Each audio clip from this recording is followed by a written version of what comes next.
मेरा नाम स्नेहा है और मैं 26 साल की विवाहित महिला हूँ। मेरी कड़कती थोड़ी भरपूर है और शायद इसी वजह से मेरा 24 वर्षीय भांजा मेरी दुकान का दीवाना हो गया है। मेरे घर पर अधिकतर साड़ी पहनने की आदत है। इससे मेरे पति मेरा दिन में ही पूजन कर देते हैं। हम शहर में रहते हैं क्योंकि मेरे पति एक स्कूल में शिक्षक है। मेरे 1 साल का बेटा भी है, इसीलिए दूध की थैलियों का साइज और भी बढ़ गया है। मैं हर रोज़ अपने पति का आशीर्वाद लेती हूँ। भले ही हमारी शादी को 6 साल हो चुके हैं, मेरे पति मेरे बहुत ही दीवाने थे। पिछले महीने एक अप्रत्याशित घटना घटी। मेरे पति रोहन अपने किसी दोस्त के साथ पार्टी में गए थे और वहाँ दोस्तों के साथ शराब पी ली। घर लौटते समय उनको बाइक से एक्सीडेंट हो गया, जिसमें उनकी रीढ़ की हड्डी टूट गई और डॉक्टर ने बताया कि ठीक होने में 7 महीने लगेंगे। इसलिए दीपक, जो मेरे पति को देखने के लिए मेरी दीदी और मेरा भांजा विजय मेरे पति की देखभाल करने आ गए।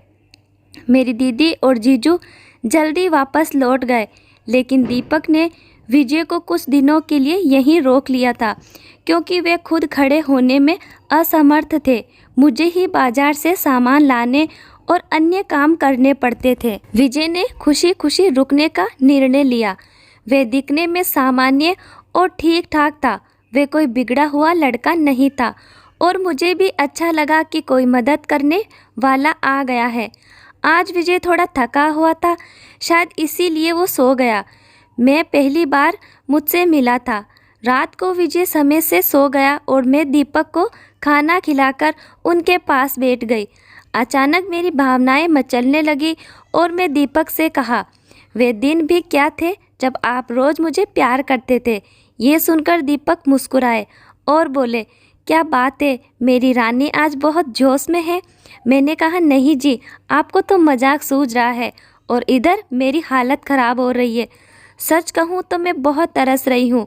दीपक ने गंभीर होकर कहा, मैं तुम्हारा दर्द समझ सकता हूँ स्नेहा, मेरा भी दिल करता है, लेकिन क्या करूँ, मैं तो खुद ठीक से खड़ा भी नहीं हो सकता। बस कुछ दिन और संभालो, तुम फिर देखना मैं इस तरह क्या हाल करता हूँ। तभी मैंने कहा, थोड़े दिन नहीं, पूरे 3 महीने बाकी है प्लास्टर उतारने में और मेरा तो 1 महीने में ही ये हाल हो गया। पता नहीं आगे के दिन कैसे कटेंगे।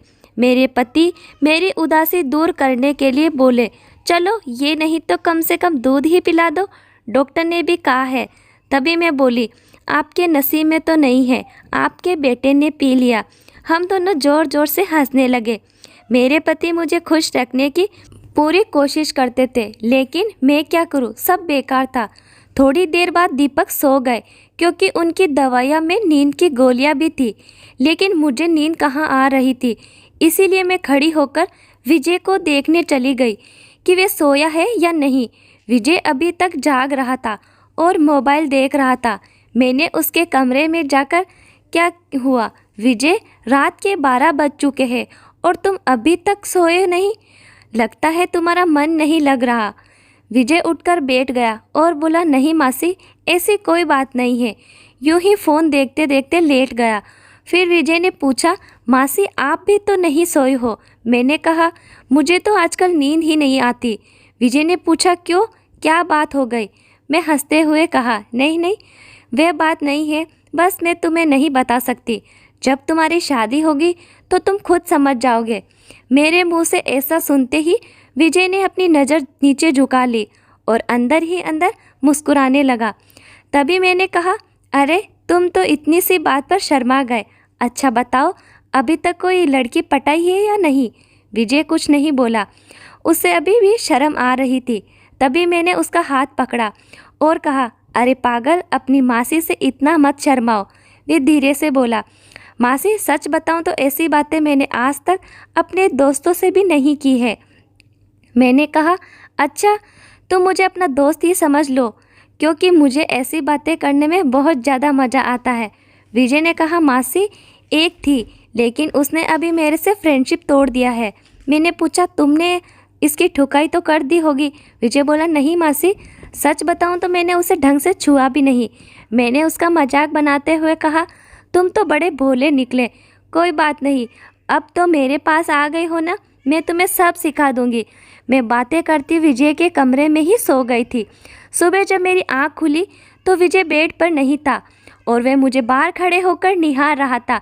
मेरे उठते ही विजय ने मुझे गुड मॉर्निंग बोला। जब मैंने पूछा क्या देख रहे हो तो बोला, मासी आप वास्तव में बहुत खूबसूरत लग रही है। मैं मुस्कुराते हुए बोली, अच्छा तो अब तुम सुबह सुबह खूबसूरती का नज़ारा ले रहे हो और रात को तो बड़े शर्मा रहे थे। विजय मुस्कुराकर पूछने लगा, मासी आप बुरा न मानो तो एक बात पूछ सकता हूँ? मैंने कहा, अरे पागल, मैं क्यों बुरा मानूंगी, पूछो क्या पूछना चाहते हो। विजय मुझसे कहने लगा, मासी सच सच बताना, आप जो 2.5 किलो के वज़न अपने सीने पर लिए घूमती हो, आपको भारी नहीं लगता? उसकी ये बात सुनकर मेरी हंसी छूट गई। इसके बाद विजय मुझसे काफ़ी घुल गया था और वह अब मुझसे ज़्यादा शर्माता नहीं था। इससे मैं भी बहुत ज़्यादा खुश थी क्योंकि अब मेरा भी समय अच्छे से कटने लग गया। विजय को आए हुए 15 दिन बीत चुके थे और वह मुझसे काफ़ी ज़्यादा घुल मिल गया था। वह बाहर के सारे काम कर देता, बाजार से सामान लिया था और अपनी मासी को भी दे देता। मेरी तो वह बहुत सेवा करने लग गया था। शाम को मेरा सर भी दबा देता और कभी कभी मेरी कमर की मालिश भी कर देता। लेकिन मेरी प्यास हर दिन बढ़ती चली जा रही थी और मेरी प्यास बुझाने वाला कोई नहीं था। दिन बढ़ रहे थे और मेरे पति की हालत अब वैसी ही थी। अब सब कुछ मेरी बर्दाश्त के बाहर हो रहा था। मेरे पड़ोस में भी 2 लड़के रहते थे जो पढ़ाई करते थे। वे भी मुझ पर लाइन मारते थे। जब भी मैं छत पर अपने बाल सुखाने या कपड़े सुखाने जाती थी, वे मुझे बहुत ज़्यादा घूरते और अपनी आँखों को बहुत ज़्यादा घुमा घुमा कर मेरी तरफ देखा करते थे। मैंने सोचा कि उनमें से एक सेट कर लूँ ताकि कुछ समय के लिए मेरा काम चल जाए। लेकिन फिर मैंने सोचा कि मैं इस घर की इज्जत हूँ और कल को पता नहीं इनमें से कौन सा मुझे या मेरे पति को बदनाम कर दे। इसीलिए मैंने उन्हें भाव नहीं दिया। मैंने सोचा कि अब तो विजय ही जो मेरी प्यास बुझा सकता है, लेकिन विजय को तो घर का ही, इसीलिए मैंने सोच लिया कि वही है जो मुझे शांत कर सकता। और आज मैं पक्का प्लान बना लिया कि आज तो मैं विजय को फंसा कर ही रहूँगी। इसके बाद मैं रसोई में खाना बनाने चली गई। जैसे ही विजय नहाकर फ्रेश होने के बाद रसोई में आया, मैंने दूध निकालने का बहाना बना दिया। मैं रसोई में घर में ही लोटे में दूध निकाल रही थी। मेरा बेटा अभी ननिहाल गया हुआ था क्योंकि घर में उसे संभालने वाला कोई नहीं था, इसीलिए अब एक्स्ट्रा दूध निकालना पड़ता था और घर में मेरे पति और विजय का अलावा कोई नहीं था, तो मुझे डर भी नहीं था। जैसे ही विजय अंदर आया, वह मुझे देखकर एकदम घबरा गया और कहने लगा, सॉरी मासी, सॉरी, मुझे माफ़ कर दो, मैंने देखा नहीं, और तभी बाहर जाने लगा। लेकिन मैंने उसे रोक लिया और कहा, अरे विजय क्या हुआ, कोई बात नहीं, अंदर आ जाओ।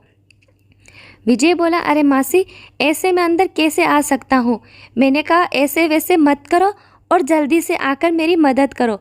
विजय का भी मन कर रहा था, लेकिन मैं उसकी मासी थी, इसीलिए वह थोड़ा अनकंफर्टेबल हो रहा था। मैंने उसे एक और बार कहा, अरे इतना शर्माओ क्यों रहे हो, आप जल्दी से और मेरी मदद करो। धीरे धीरे विजय रसोई में आ गया और पास आकर खड़ा हो गया। वह मुझे देखता ही रह गया। तभी मैंने कहा, ऐसे क्यों घूर रहे हो, क्या तुमने आज तक नहीं देखा? विजय बोला, माँ कसम मासी, मैं आपको बता नहीं सकता कि मुझे कैसा लग रहा है, बहुत ही मस्त। मासी, मैंने कहा, ये मेरी मदद करो, अब तारीफ़ करना छोड़ो। तभी विजय बोला, मासी मुझे नहीं आता कैसे करना है। मैंने कहा, अरे बुद्धू, इसमें कुछ नहीं करना, ये लो पकड़ो और बस धीरे धीरे दबाओ। थोड़ी देर बाद जब विजय की धड़कन तेज हुई तो मैंने सोचा कि अब इसके आगे झुकने का सही समय है। मगर जैसे ही मैं झुकने लगी तो देखा कि विजय का तो पहले ही निकल चुका था। उसे देखकर मेरा मन बहुत उदास हुआ, लेकिन फिर भी मेरी हंसी निकल ही पड़ी।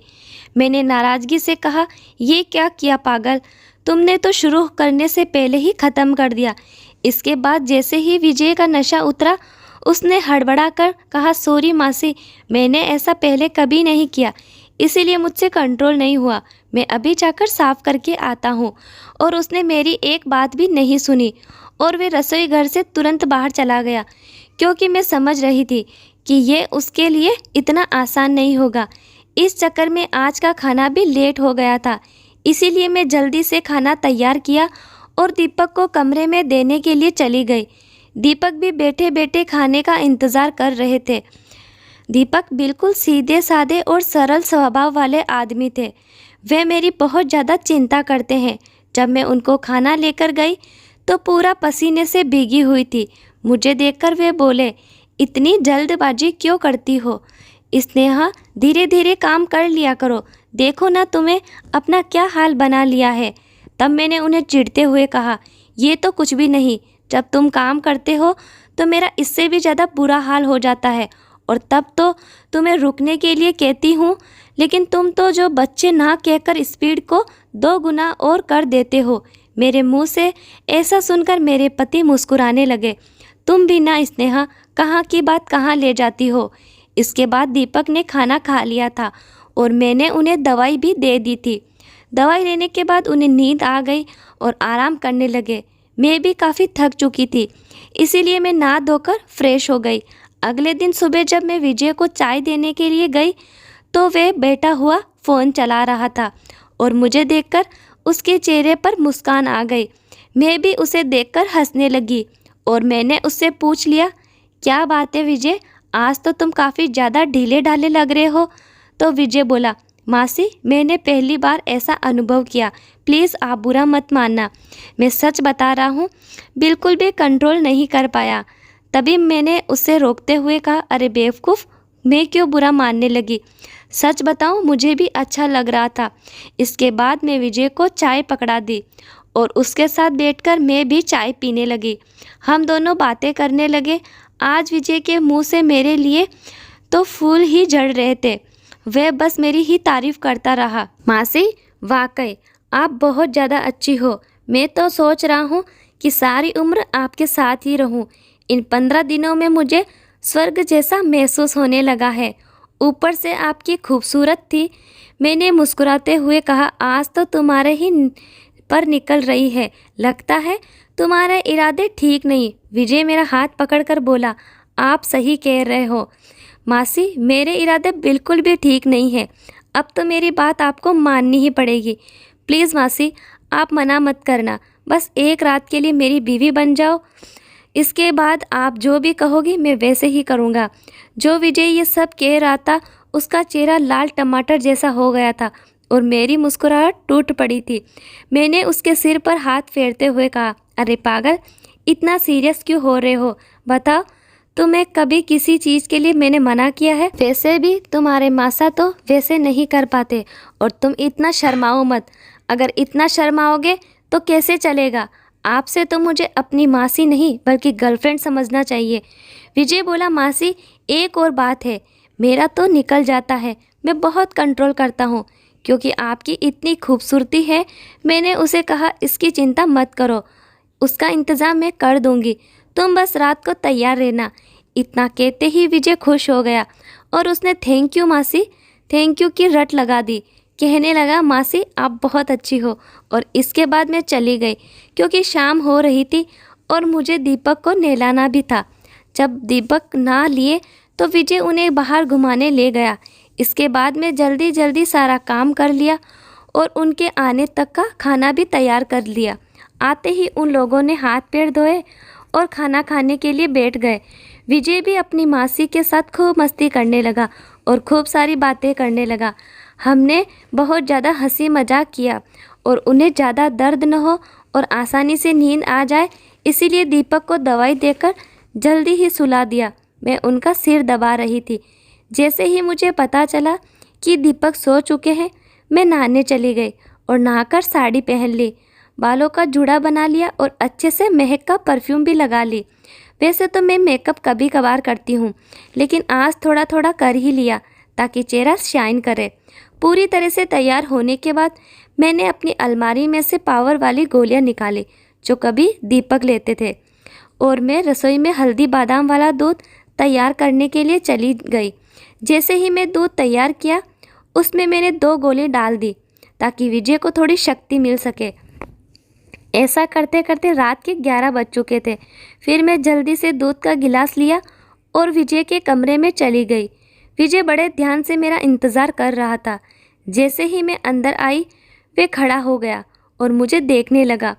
जब वे कुछ नहीं बोला तो मैंने पूछ ही लिया, ऐसा क्या देख रहे हो? बताओ मैं कैसी लग रही हूँ?